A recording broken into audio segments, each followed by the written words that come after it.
masabda.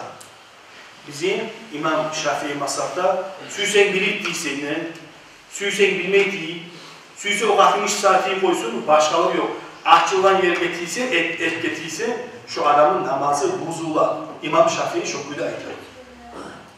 Başka masablar odak bular özüne göre.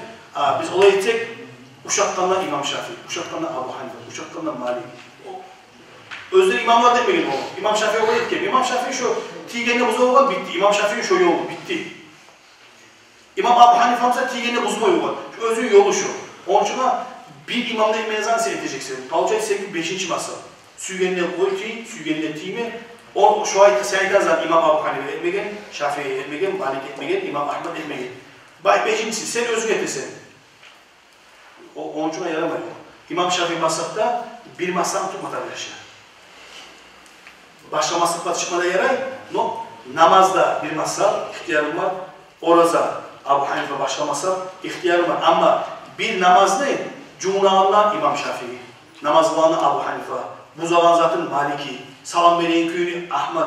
Olay için, Ustad bir masraf mesin, Ustad, Türkçe siz, benimle maşa değiliz olduğundan bağırsılar, Ustad sonrası da dakansa bilmeyin masrafını.